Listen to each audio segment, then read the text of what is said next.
Hello students, welcome to Rashtra Defense Academy. My name is Mrigang Bharadwaj and I am your English educator. In this session, we will discuss antonyms for CDS 1 2020. So let's begin. Now first of all, we have to understand the directions. Each item in this section consists of a sentence with an underlined word followed by 4 words or group of words. जब भी हमसे antonym का question पूछा जाता है तो हमें एक सेंटेंस दे दिया जाता है और सेंटेंस में एक वर्ड को अंडरलाइन किया जाता है और उस अंडरलाइंड वर्ड के लिए हमें 4 ऑप्शन मिलते हैं. Select the option that is opposite in meaning to the underlined word or words and mark your answer in your answer sheet accordingly. हमें ऑप्शंस में से वो ऑप्शन चूज करना होता है जहाँ पे अंडरलाइंड वर्ड का अपोजिट मीनिंग हमें मिले और उसी को हम लोग क्या बोलते हैं, एंटोनिम.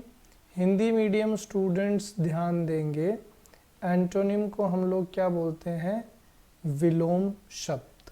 तो आइए शुरू करते हैं. क्वेश्चन नंबर 1 आपको दिया है, early medieval period was not a combination of urban and rural civilization. It was not a period of urban decay as claimed by some. Sentence का मीनिंग है कि जो शुरू के अंदर मेडाइवल पीरियड जो था, मध्यकालीन जो समय था, वो अर्बन और रूरल सिविलाइजेशन का कॉम्बिनेशन नहीं था, मतलब ग्रामीण और शहरी सभ्यता का समागम नहीं था. It was not a period of urban decay as claimed by some, और ना ही ये वो समय था जब शहरी सभ्यता का नाश हुआ. तो डीके जो वर्ड है इसका अर्थ होता है किसी चीज़ में लॉस होना या फिर कमी. और अगर एक और तरीके से हम लोग समझें तो डीके एक नेगेटिव वर्ड है, नकारात्मक अर्थ देता है. अब अगर हमें एंटोनिम बताना है तो हमें वो वर्ड फाइंड आउट करना है जो पॉजिटिव मीनिंग कन्वे करेगा. तो देखिए यहाँ पे अगर ध्यान दें तो स्पॉइल का मतलब क्या होता है, किसी चीज़ को नष्ट करना. तो again this is a negative word, तो ये तो हमारा आंसर नहीं बन सकता. डिकम्पोजिशन का मतलब होता है किसी चीज़ में कमी आना, again it is a negative word, तो ये भी हमारा आंसर नहीं बन सकता. वेस्ट अवे का अर्थ भी क्या होता है, किसी चीज़ को नष्ट करना, this is also again a negative word, तो ये भी हमारा आंसर नहीं बन सकता. तो हमारा आंसर क्या बनेगा, सर्वाइवल. सर्वाइवल का मतलब होता है किसी चीज़ का बचा रहना या बना रहना. तो this is the opposite word for decay and hence option A is correct answer. Question number 2 देखिए, he speaks eloquently and can pull crowds. कि he जो है, जो भी व्यक्ति है, वो बहुत ही ज़बरदस्त तरीके से बातचीत करता है, बोलता है. he is a good speaker and can pull crowds, और वो जनता को अपनी तरफ खींच सकता है. जैसे कि हमारे माननीय प्रधानमंत्री साहब नरेंद्र मोदी जी जो हैं, he is an eloquent speaker, और इसीलिए वो जनता को बांध लेते हैं. तो यहाँ पे ध्यान दीजिए दोस्तों, एक्सप्रेसिवली वर्ड भी उसी के लिए यूज़ किया जाता है जो बोलने में क्या हो, फ्लुएंट हो, अच्छा हो. Powerfully, this is also a positive word. Powerfully का मतलब होता है ताकतवर तरीके से.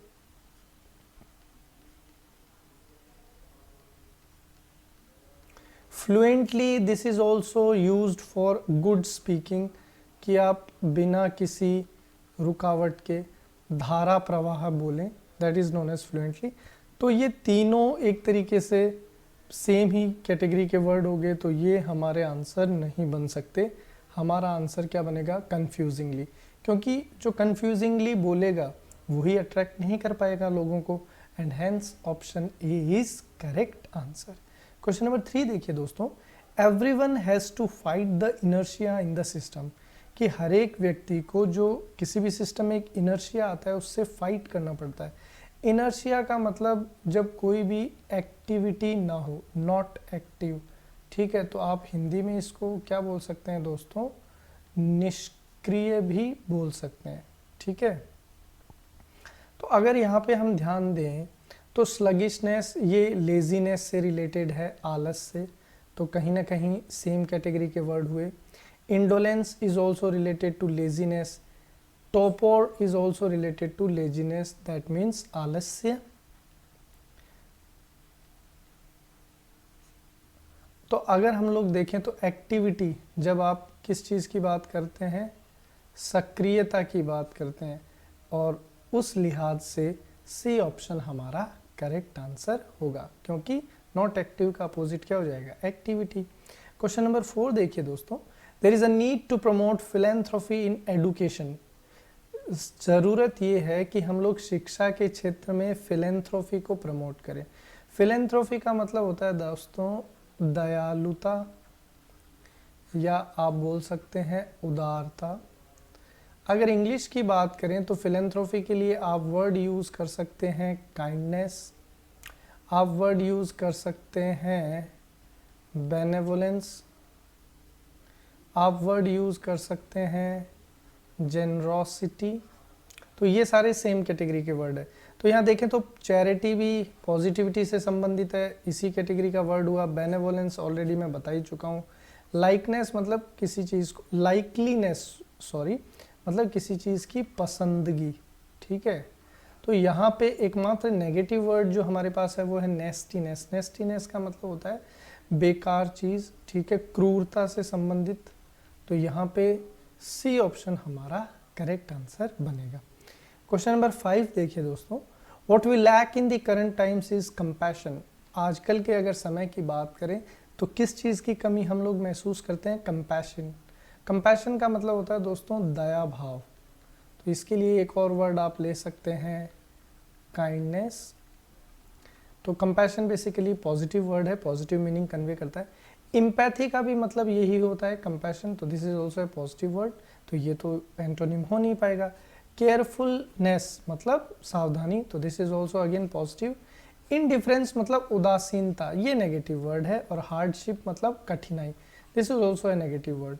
तो दया का अपोजिट क्या हो जाएगा भाई, दया कब दिखाएंगे, जब आप किसी चीज़ पे ध्यान देंगे। इनडिफरेंस का मतलब होता है उदासीनता, तो जब आप किसी चीज़ में इंटरेस्ट शो नहीं कर रहे हैं तो that is termed as indifference. और यहाँ पे अपोजिट जो बनेगा वो इनडिफरेंस बनेगा, और सी ऑप्शन हमारा करेक्ट आंसर होगा। क्वेश्चन नंबर 6 देखिए, tempestuous behaviour would not yield much in any place. कि जो टेम्पटुअस बिहेवियर है वो कभी भी किसी स्थान पर ज़्यादा देर तक नहीं टिक सकता। टेम्पटुअस वर्ड बेसिकली टेम्पटेस्ट से बना है, जिसका मतलब होता है उग्रता, ठीक है, वायलेंस। तो again tempestuous is a negative word. तो यहाँ पे अगर ध्यान दें तो windy is also related to wind storm, ठीक है। Intense is also again a negative word. Passionate का मतलब भी क्या होता है, जुनून, ठीक है। रिलैक्स्ड मतलब जो शांत हो, तो उग्र का अपोजिट क्या हो जाएगा, शांत। और इस लिहाज से ए ऑप्शन हमारा करेक्ट आंसर बनेगा। क्वेश्चन नंबर 7 देखिए, wooing everyone over an issue for support will not serve much purpose. कि हर एक मुद्दे पे अगर हम लोग किसी की सहायता के लिए किसी को मनाने की कोशिश करें तो वो चीज़ हमारे ज़्यादा काम नहीं आती है। तो वूइंग का मतलब होता है हम लोग किसी को अट्रैक्ट करने की कोशिश कर रहे हैं, ठीक है, किसी चीज़ को इनकरेज कर रहे हैं, ठीक है दोस्तों। तो यहाँ पे अगर देखा जाए तो डिस्करेजिंग, एनकरेजिंग, परसुइंग और परसुएडिंग 4 हमें वर्ड दिए गए हैं। तो देखो परसुइंग का भी मतलब होता है किसी चीज़ को जारी रखना, ठीक है, टू कंटिन्यू समथिंग। परसुएड का मतलब होता है किसी को मनाना, ठीक है, कन्विंस आप बोल सकते हैं। तो again these are same category words. Increasing का मतलब किसी को बढ़ावा देना, मोटिवेट करना। और वूइंग का भी मतलब वही है कि इंकरेज कर रहे हैं, बढ़ावा दे रहे हैं। डिस्करेज अपोजिट हो जाएगा कि किसी को आप हतोत्साहित कर रहे हैं, और इस लिहाज से ए ऑप्शन हमारा करेक्ट आंसर होगा। क्वेश्चन नंबर 8 देखिए दोस्तों, the highest award was bestowed upon her for her human service. कि उसकी अच्छे कार्य के लिए उसको जो सबसे हाईएस्ट अवार्ड था वो प्रदान किया गया। तो बेस्टो का मतलब होता है टू गिव, ठीक है, समथिंग, किसी चीज़ को देना किसी को। तो यहाँ पे कन्फर्ड की अगर बात कर दें तो ये बेस्टो का सिनोनिम है, इसका भी अर्थ यही होता है कि किसी को कोई पुरस्कार वगैरह देना। इम्पार्ट का मतलब भी यही होता है कि किसी को चीज़ आप प्रोवाइड कर रहे हैं। इम्बाइब का भी मतलब यही होता है। विड्रॉ का मतलब पीछे हटना, ठीक है। तो this one is also negative in terms of बेस्टो and therefore option B is the correct answer. Question number 9 देखिए दोस्तों, one feels elated when someone praises one's work. अब यहाँ पे अगर आपको इलेटेड का मीनिंग नहीं भी पता है तो भी आप मीनिंग निकाल सकते हैं। कैसे, देखिएगा कि one feels elated when someone praises one's work, कि कोई भी व्यक्ति के अगर आप कार्य की प्रशंसा करोगे, प्रेज का मतलब होता है एडमायर, ठीक है, हिंदी मीडियम ध्यान देंगे, प्रशंसा करना। तो अगर आप किसी के कार्य की प्रशंसा करेंगे तो अगला क्या हो जाएगा, खुश होगा भाई, ऑब्वियस सी बात है। तो फील्स गुड ये तो सिनोनिम की तरह काम करेगा। एक्साइट भी हो सकता है, दिस विल ऑल्सो है positive word working as synonym. Sober शांत सुशील। डिप्रेस ये अपोजिट हो जाएगा कि अगर आप किसी की तारीफ करो तो कोई खुश की बजाय डिप्रेस हो जाए। तो therefore C option is the antonym for given word. Question number 10 समझिए दोस्तों, all business activates need not result in profit making, there is a need to be charitable.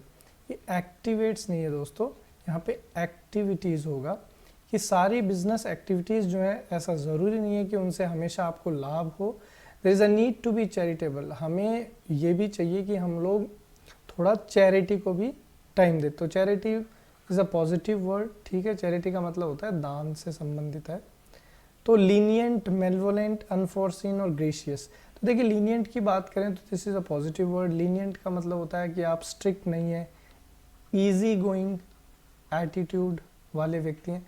मेलवोलेंट एक नेगेटिव वर्ड है, इसका मतलब होता है किसी को नुकसान करना, ठीक है।